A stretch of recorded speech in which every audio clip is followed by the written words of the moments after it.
Hi, and welcome to Bookish English Podcast. Are you learning English? Great.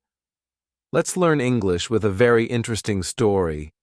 Don't forget to subscribe, like, and comment. Let's get started. Imagine a person from history who had a huge impact on the world. This person is Muhammad. He lived over 1,000 years ago, but his life and teachings still influence millions of people across the globe today. He is known as the founder of Islam, one of the world's major religions. But his story is bigger than just religion. It's a story about leadership, society, and the power of one person to change history. This book will explore the life of Muhammad and his important influence on the world. To understand his life, we use historical sources. These are old writings and stories from a long time ago. These sources are valuable, but they are also limited. We don't have all the details we might want. Some historical information is missing, and the sources we do have can sometimes be interpreted in different ways. It's like looking at old documents. They can be difficult to read and understand completely. So, we need to study these sources carefully and understand that our picture of his life is based on what we can learn from them. It is important to remember that people see Muhammad's life from different angles.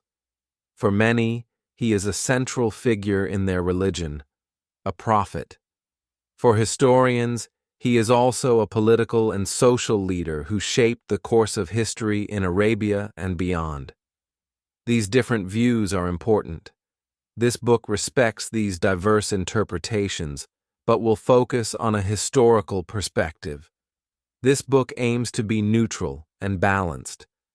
We will look at Muhammad's life using historical information. This means we will focus on what happened in history and why. We will not offer religious interpretations or take any specific religious viewpoint. Our goal is to understand his life based on historical facts and analysis without adding religious beliefs or opinions.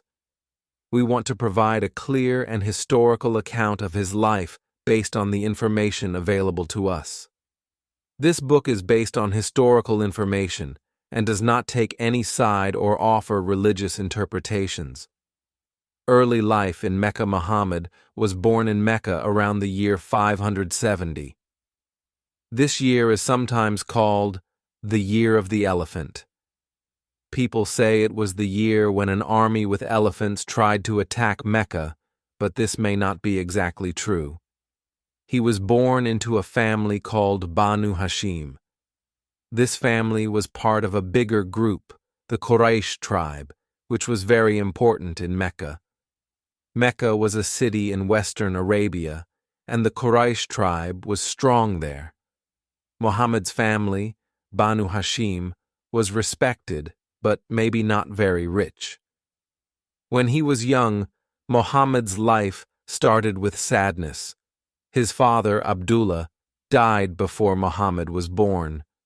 When Muhammad was only 6 years old, his mother Amina also died. This made him an orphan, a child without parents. After his mother died, Muhammad was looked after by his grandfather, Abdul Muttalib. His grandfather was an important leader in Mecca, but when Muhammad was 8, his grandfather also passed away. Then his uncle, Abu Talib, took care of him. Abu Talib became the new leader of Banu Hashim. Muhammad grew up in his uncle's house. Abu Talib and his brothers helped Muhammad learn. One uncle taught him skills like using a bow and arrow and fighting with swords. Another uncle, Abbas, helped him find work. Muhammad started working as a merchant. He traveled with trade groups called caravans. He went to places like Syria to sell goods. People in Mecca knew Muhammad as Al-Amin, which means the faithful or the honest one. He was known for being very trustworthy in his work. When Muhammad was 25 years old, he married a woman named Khadija. Khadija was a businesswoman and she was 40 years old. She was a rich and respected woman in Mecca. She had hired Muhammad to manage her caravans because she heard he was very good at business. Khadija was impressed by Muhammad's good work and honesty. She asked him to marry her, and he agreed. They had a strong and happy marriage. Muhammad and Khadija stayed married until she died. He did not marry any other woman while she was alive. Mecca in Muhammad's time was an important place for trade. It was also a religious center. Many people in Mecca believed in many gods. They worshipped these gods at a special building called the Kaaba. Inside the Kaaba, there were statues of different gods. However, some people in Mecca, called Hanifs, believed in only one God. Even before Muhammad started to preach his message, Mecca was a mix of different beliefs and ways of life. The first revelations, Muhammad often went to a cave in the mountains near Mecca. The cave was called Hira. He liked to spend time alone there, thinking and praying. He was searching for peace and understanding. One day, when Muhammad was 40 years old, something amazing happened in the cave. It was the year 610. While he was in Hira, he had a powerful experience. He said that the angel Gabriel came to him. Gabriel showed Muhammad a cloth with words written on it and told him to read. Muhammad said, "I cannot read." The angel held him tightly and told him again to read. This happened 3 times. Finally, Gabriel spoke the words, and Muhammad could remember them. These were the first words of the Quran. When it was finished, Muhammad was afraid and confused. He didn't understand what had happened. He felt like something very powerful had touched him. He left the cave and went quickly back to his home in Mecca. He went to his wife, Khadija. He was shaking and asked her to cover him with a blanket. When he felt calmer, he told Khadija everything that had happened in the cave. He was worried that maybe it was a bad spirit. Khadija listened carefully. She was a strong and wise woman. She believed in Muhammad and trusted him. She told him that she thought it was a message from God, not something evil.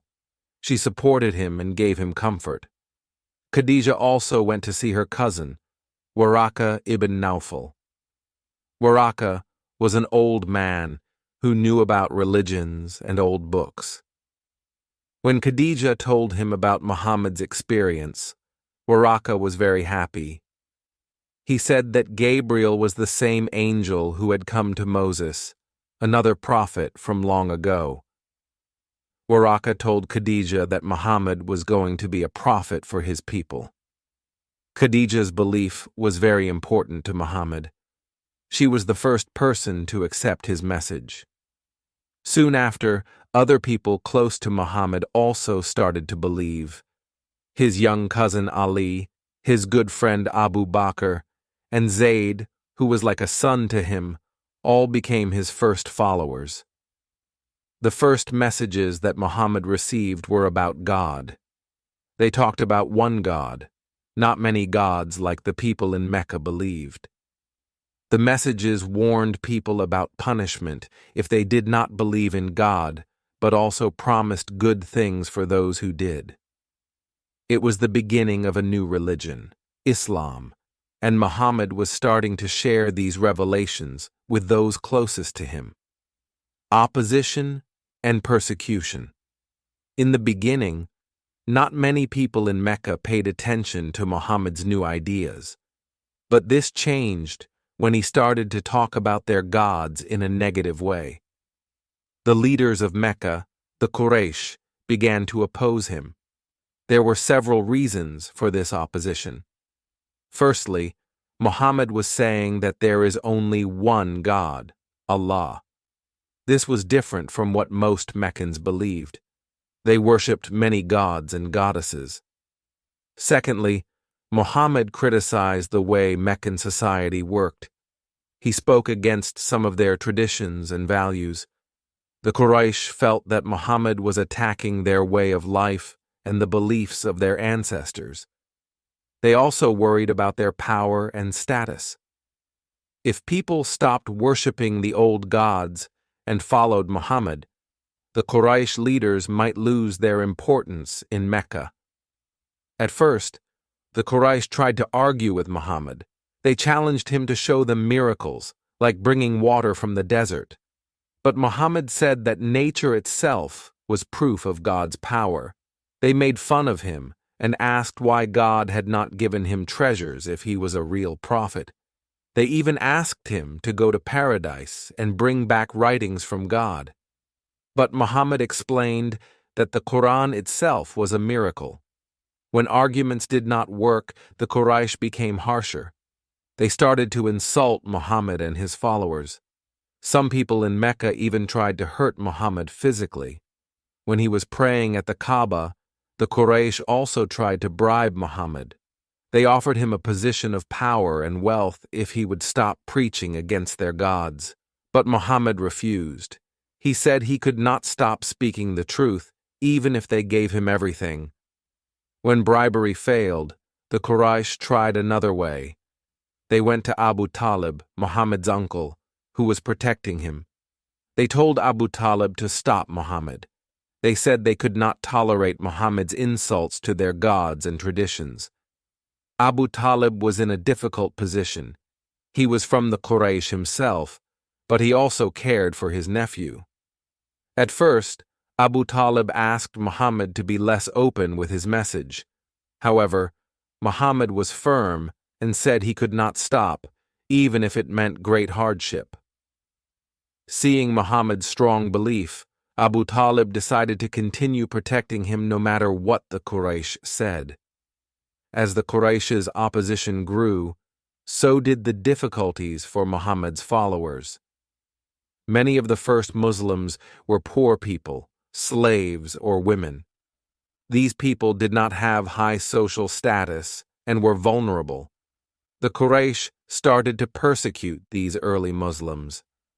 We know that life became very hard for them.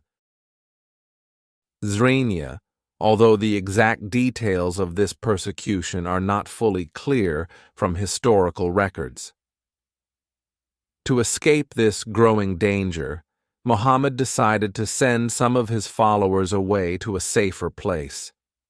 In the year 615, a group of Muslims migrated to Abyssinia, modern-day Ethiopia, which is in Africa. Abyssinia was ruled by a Christian king known for being just.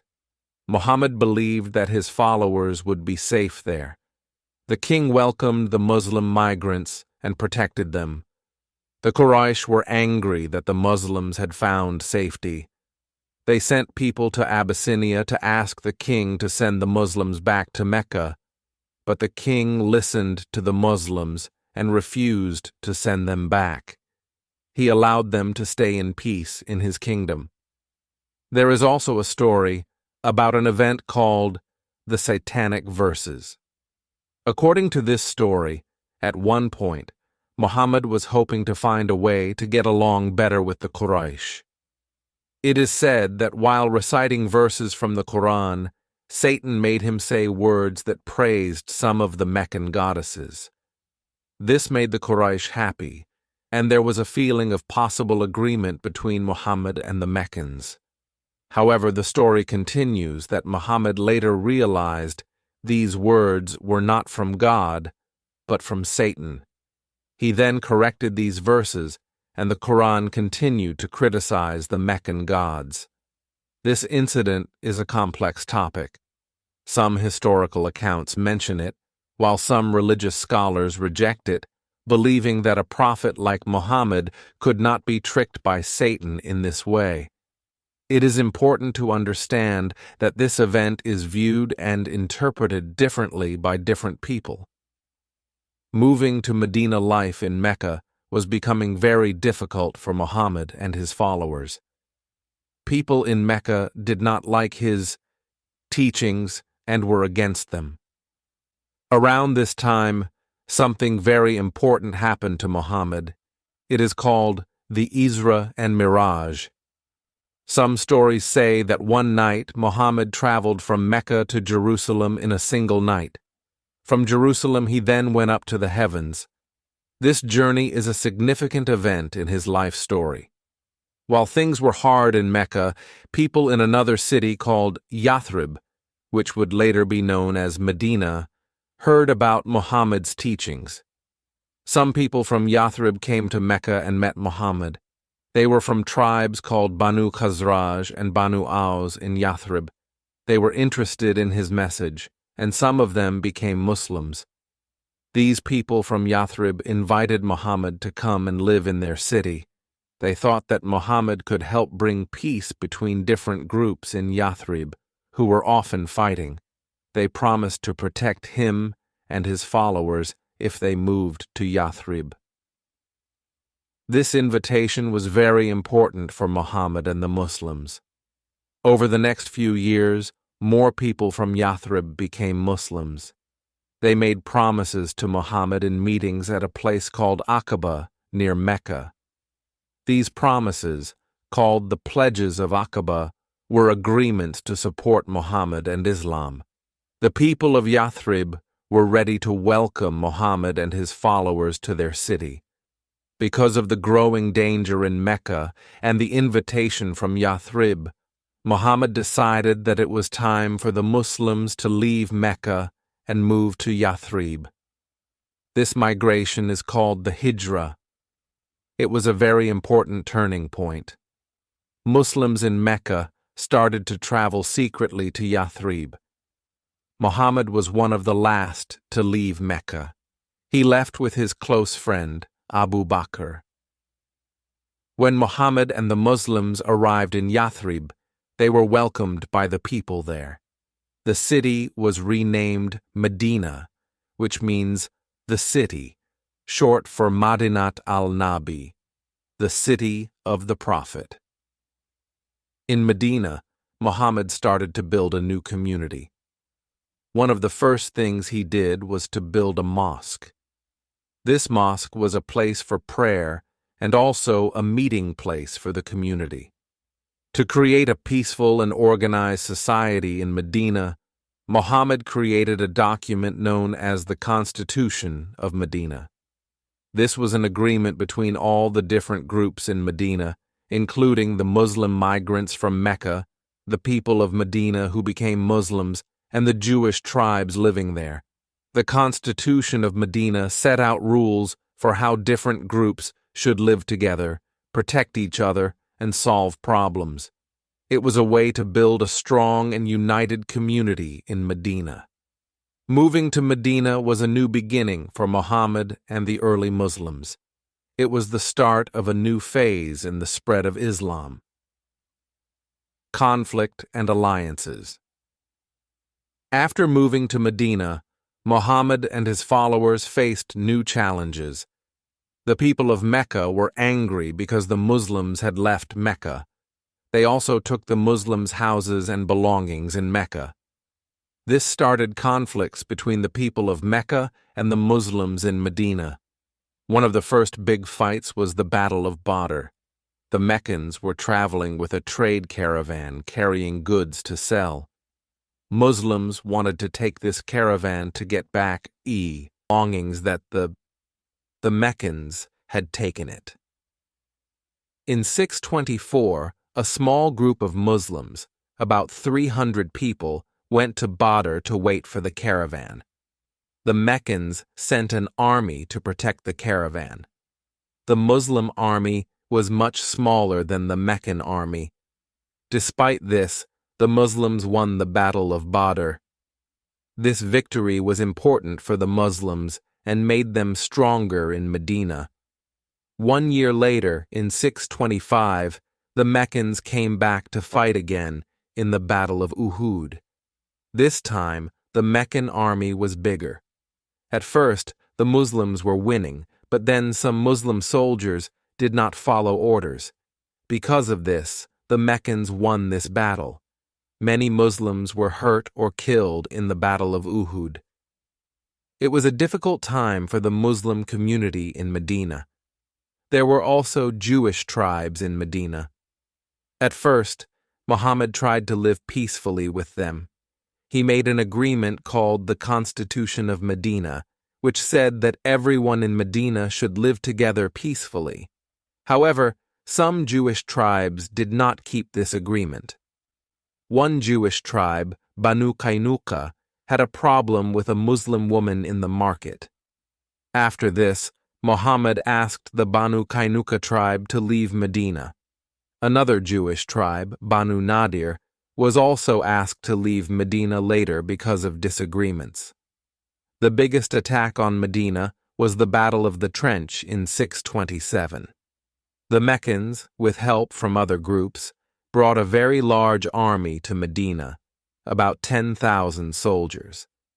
The Muslims in Medina were much fewer, only about 3,000. To protect Medina, the Muslims dug a big trench around the city. This idea came from Salman, who was from Persia. The Meccan army could not cross the trench easily. They tried to attack for 2 weeks, but they could not get into Medina. Finally, the Meccan army had to go back home. This battle was a victory for the Muslims because they successfully defended Medina. After the Battle of the Trench, there was another Jewish tribe in Medina, Banu Qurayza. During the battle, this tribe did not help the Muslims and seemed to be helping the Meccans. After the Meccans left, the Muslims attacked the Banu Qurayza tribe. After a long fight, the Banu Qurayza tribe surrendered. In 628, Muhammad and his followers wanted to go to Mecca for pilgrimage, which is a religious journey. They went to a place called Hudaybiyah, near Mecca. The Meccans did not want them to enter Mecca. After some talks, Muhammad and the Meccans made an agreement called the Treaty of Hudaybiyah. This treaty was for 10 years of peace between the Muslims and the Meccans. It also said that Muslims could come to Mecca for pilgrimage the next year. Even though some Muslims were not happy with this treaty, it was an important step towards peace and later victories. Triumph and return. After years of conflict, the time came for Muhammad to return to Mecca. In 630, he gathered a large army of around 10,000 Muslim soldiers. They marched towards Mecca. The people of Mecca knew they could not fight such a big army, so they decided not to resist. Muhammad entered Mecca without much fighting. This event is known as the Conquest of Mecca. He showed he was in control of the city.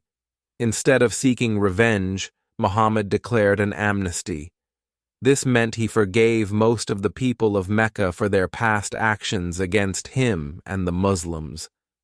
However, a few people who had been very cruel or caused a lot of trouble were not forgiven. One of the first things Muhammad did in Mecca was to go to the Kaaba. The Kaaba was a very important building in Mecca, and it contained many idols, statues of gods that people in Mecca used to worship.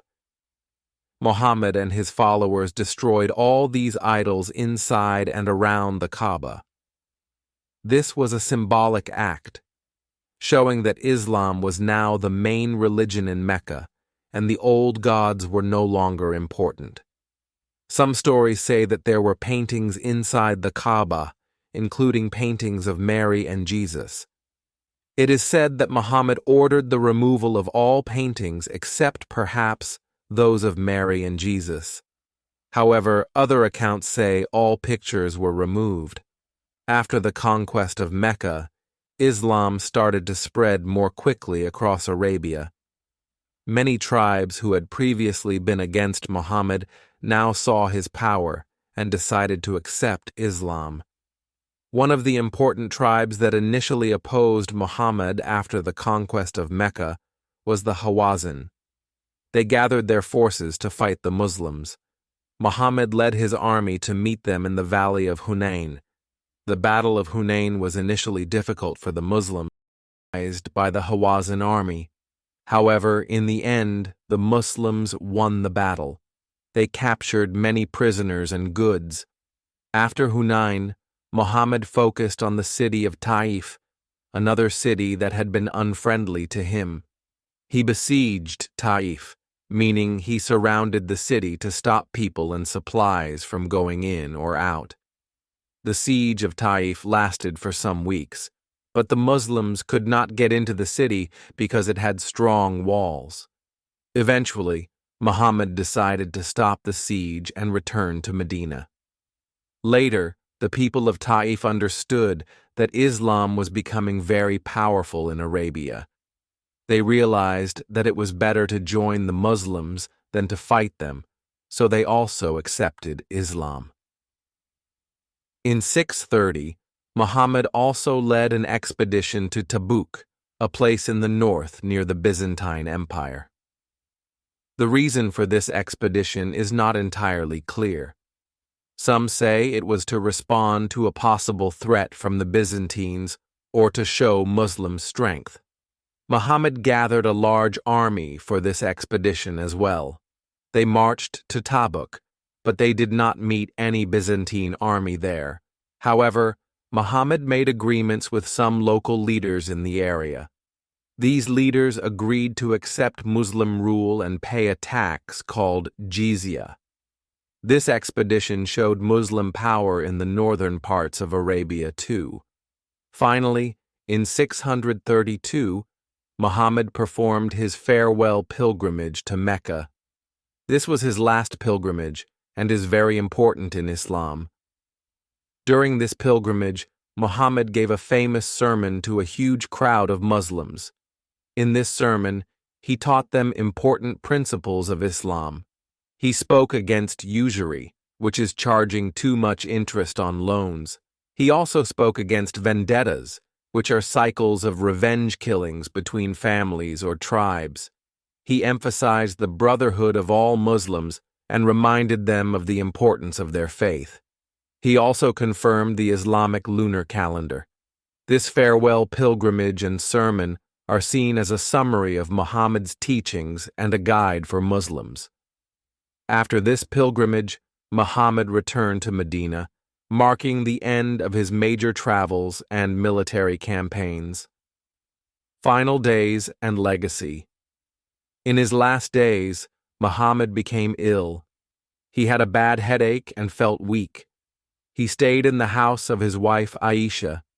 People were worried about him. He led prayers for some time, but then became too weak. During his illness, he gave advice to his followers. He reminded them to be kind and just. Muhammad died on June 8, 632, in Medina. He was about 62 years old.